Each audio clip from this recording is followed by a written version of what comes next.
अपने ही मध्य प्रदेश के एक और ज्योतिर्लिंग की चर्चा कर लें, वो है ओंकारेश्वर। एक बार देवऋषि नारद विंध्याचल पर्वत की यात्रा पर गए तो विंध्याचल पर्वत ने देवऋषि नारद को प्रणाम किया। देवऋषि नारद ने आशीर्वाद दिया, मंगल हो पर्वत श्रेष्ठ, आपका मंगल हो। विंध्याचल पर्वत देवऋषि नारद के चरण पकड़कर रो पड़ा। देवऋषि ने पूछा, रोते क्यों हो? बोले, आपकी कृपा से मेरे पास सब कुछ है, कोई कमी नहीं है, पर सब पर्वतों की जितनी प्रतिष्ठा है, जितना मान सम्मान है, उतना मेरी प्रतिष्ठा नहीं है। हे देवऋषि, मैं ऐसा क्या करूं कि संसार में मेरी प्रतिष्ठा बढ़ जाए? और प्रतिष्ठा बहुत बड़ी चीज होती है। आप हम सब ये जो कुछ करते हैं उसके मूल में प्रतिष्ठा ही है। ये जो बड़ी बड़ी बिल्डिंग्स बना रहे हैं, गहने पहन रहे हैं, अच्छे कपड़े पहन रहे हैं, अच्छा पढ़ लिख रहे हैं, ये सब काई के कारण? प्रतिष्ठा के कारण। एक प्रतिष्ठा की भूख समाप्त हो जाए ना तो ये सब मिट्टी हो जाए। एक प्रतिष्ठा परोन्मुखी कोई व्यक्ति हो गया कि मुझे प्रतिष्ठा की कामना नहीं है जीवन में, क्योंकि दुनिया में आदमी सब छोड़ सकता है लेकिन प्रतिष्ठा छोड़ना कठिन है। सारी दुनिया जिन महात्माओं ने छोड़ दी उनको भी त्यागी जी कहना पड़ता। अगर त्यागी जी महात्यागी कहकर उनके प्रणाम न करो तो उनको बुरा लग जाता है। क्योंकि परिवार छोड़ा, पदार्थ छोड़े, सुख सुविधाएं छोड़ी इसलिए कि हमारी प्रतिष्ठा हो जाए कि हम बहुत बड़े साधु हैं, त्यागी महात्मा। इसलिए हमारे यहां 3 इष्णाएं बहुत महत्वपूर्ण है, सावधानी से सुनना। एक इष्णा है लोकेशणा, एक है वित्तेषणा और तीसरी है पुत्रेषणा। ये 3 ही आकर्षण हमें संसार में बांध के रखते हैं। अगर ये 3 आकर्षण नहीं होते तो हम अभी तक स्वयं शिव हो गए होते हैं। पहला है पुत्रेषणा, परिवार का बंधन। दूसरी है वित्तेषणा, पैसे का बंधन। और ये 2 बंधन तो आदमी कई बार आसानी से छोड़ देता। वो यहां तक कह दे कि हमारे महाराज जी तो कभी पैसे को हाथ तक नहीं लगाते, लेकिन उनको भी मान चाहिए, सम्मान चाहिए, लोग उनके फोटो घरों में लगाए, ये उनकी इच्छा रहती। उनको भी कोई त्यागी महात्मा कहे, उनको भी कोई आके दंडवत करे, ये कामना जाना बहुत मुश्किल है जीवन से। इसलिए पुत्रेषणा चली जाए, वित्तेषणा चली जाए, लेकिन ये लोकेषणा जाना बहुत कठिन। और जिसके जीवन से लोकेषणा चली गई उससे ज्यादा शहंशाह कोई दूसरा होता नहीं।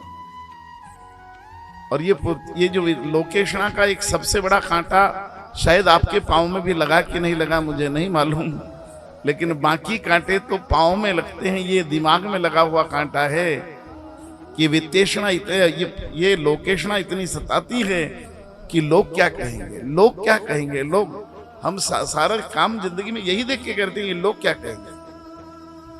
हमारा जितना सामर्थ्य नहीं उससे भी ज्यादा गिफ्ट देते हैं किसी की शादी में जाकर। बड़े आदमी क्या बोले, अरे इतने बड़े यहाँ छोटा लिफाफा देंगे तो लोग क्या कहेंगे। ये लोग क्या कहेंगे, इस प्रतिष्ठा ने अच्छे को जकड़ रखा है। और इसी में विंध्याचल जकड़ गए। विंध्याचल ने कहा कि देवऋषि, मुझे प्रतिष्ठा की प्राप्ति कैसे होगी? एक ही वाक्य में कह दिया देवऋषि ने कि जिसको प्रतिष्ठा नहीं चाहिए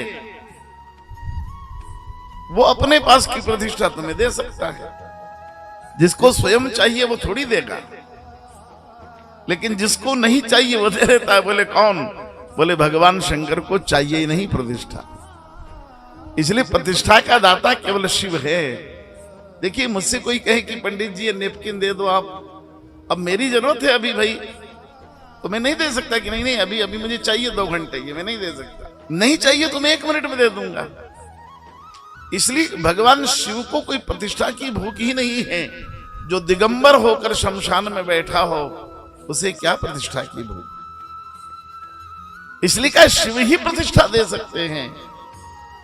तो हे विंध्याचल, अगर आपको जीवन में प्रतिष्ठा चाहिए, मान सम्मान चाहिए, तो शिव की आराधना करो।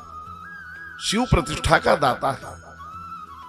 इसलिए जिनको जीवन में ये कामना हो कि दुनिया में हमारी प्रतिष्ठा बढ़े, वे लोग शिव की भक्ति जरूर करना। शिव प्रतिष्ठा देते हैं। विंध्याचल पर्वत को कहा कि तुम भगवान शिव की आराधना करो। और इस तुम्हारा इतना बड़ा पर्वत है विंध्याचल, तुम्हारा इतना बड़ा क्षेत्रफल है, इसमें वो भाग जो नर्मदा जी को स्पर्श करता है और जहां पर्वत तुम्हारा आकार ओम के जैसा है, उस ओम के आकार के स्थान पर तुम पर तपस्या करो, शिव भक्ति करो। विंध्याचल पर्वत में नर्मदा जी के किनारे जहां का पर्वत ओम के आकार का है, वहां आकर नर्मदा जी की गोदी में से बालू रेती लेकर पार्थिव लिंग बनाया और विंध्याचल पर्वत में साकार रूप लेकर शिव की आराधना की। पार्थिव शिवलिंग का पूजन किया, मंत्र का जाप किया और भगवान शिव को बहुत ध्याया, पूजा स्मरण किया, नाम जाप किया। तो 6 महीने के कठोर तप के बाद भगवान शंकर प्रकट हो गए। विंध्याचल ने 6 महीने तप किया। इसलिए नर्मदा किनारे 6 महीने की तपस्या की बड़ी महिमा। कोई नर्मदा के तट पर 6 महीने रहकर तप कर ले तो उसकी प्रतिष्ठा स्वयं बढ़ जाती। विंध्याचल ने 6 महीने नर्मदा के तट पर उस ओंकार की पहाड़ी पर भगवान शिव की आराधना की और भगवान शिव प्रकट हो गए। बोलो विंध्याचल क्या चाहिए? भगवान शिव का दर्शन करते ही विंध्याचल की भूख मिट गई सब। बोले भगवान आप प्रकट हो गए और आप ही मिल जाए तो फिर क्या, मुझे कुछ और नहीं चाहिए, मुझे आप ही चाहिए। बोले मतलब? बोले मैंने जिस लिंग में यहां पूजा की है पार्थिव लिंग बनाकर, इस लिंग में आप विराजमान हो जाओ और आप यहां विराजमान हो जाओगे ज्योतिर्लिंग के रूप में, तो सारी दुनिया यहां दर्शन करने आएगी और सारी दुनिया यहां दर्शन करने आएगी तो मेरी प्रतिष्ठा स्वतः बढ़ जाएगी और मेरा हेतु भी पूरा हो जाएगा और महादेव आप भी मुझे मिल जाएंगे। भगवान शिव ने कहा अगर विंध्याचल यही है तो इस ओमकार के आकार के पर्वतमाला पर तुमने नर्मदा जी की किनारे शिव आराधना की है, तो मैं तुम्हारे आग्रह से ज्योति रूप बनकर इस तुम्हारे द्वारा पूजित पार्थिव लिंग में विराजमान हो जाता। जैसे ही शिव विराजमान होने लगे तब एक घटना घटी, वो शिव पुराण में नहीं लिखी है पर मैंने नर्मदा के अनेक भक्तों से सुनी, इसलिए आपको कहता हूं। वो शिव पुराण की कहानी तो नहीं है लेकिन नर्मदा के अनेक प्रेमियों ने मुझे कहा, इसलिए मैं आपको कहता हूं। जैसे ही भगवान शिव वहां विराजमान होने वाले थे वैसे ही देवी नर्मदा जी स्त्री रूप में प्रकट हो गई और भगवान शंकर का अभिवादन किया। पिता पुत्री का मिलन हुआ क्योंकि नर्मदा जी तो स्वयं भगवान शिव की बेटी है, शिव के शरीर से प्रकट हुई है नर्मदा जी। आगे चर्चा करेंगे, समय मिला था। शिव ने गंगा माथे पर ली है और गंगा के बदले दुनिया को नर्मदा दी है। शिव ने धारण गंगा को किया है और प्रवाहित देह से नर्मदा को किया है। इसलिए नर्मदा नर्मदा नहीं है, शिव का महाप्रसाद है। बोलो नर्मदा मैया की जय। स्वयं साक्षात शिव से उत्पन्न है नर्मदा। तो नर्मदा जी ने भगवान महादेव को प्रार्थना की कि प्रभु सारी दुनिया मुझे मां कहकर पुकारती है तो मेरे नाम को कलंक मत लगाइए। भगवान शिव ने कहा मैं तुम्हारे किनारे विराजमान हो रहा हूं, इसमें कलंक नहीं, गौरव की बात है नर्मदा।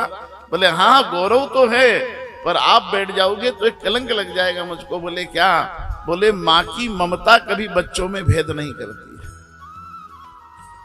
और अगर आप इधर उत्तर के किनारे ओंकार में बैठ गए तो मेरे दक्षिण किनारे के बच्चे कहेंगे कि मां, उत्तर के किनारे को तो ज्योतिर्लिंग मिल गया, लेकिन दक्षिण के किनारे वाले को क्या मिला?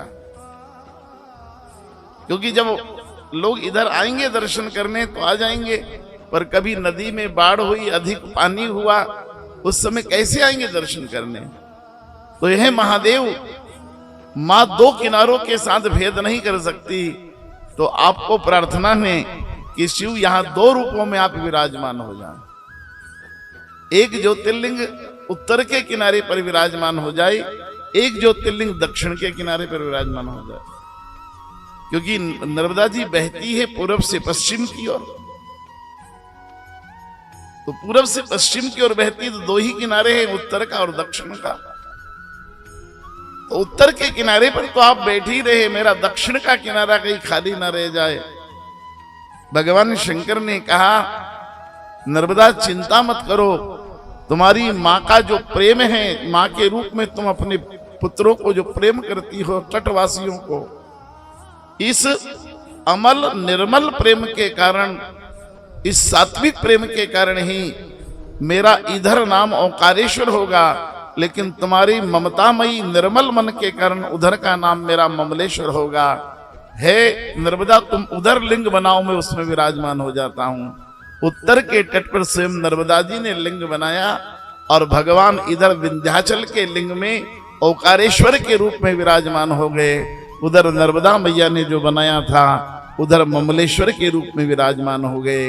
एक ही ज्योतिर्लिंग दो जगह विराजमान हो गया। बोलो ओंकारेश्वर भगवान की जय, बोलो ममलेश्वर भगवान की जय।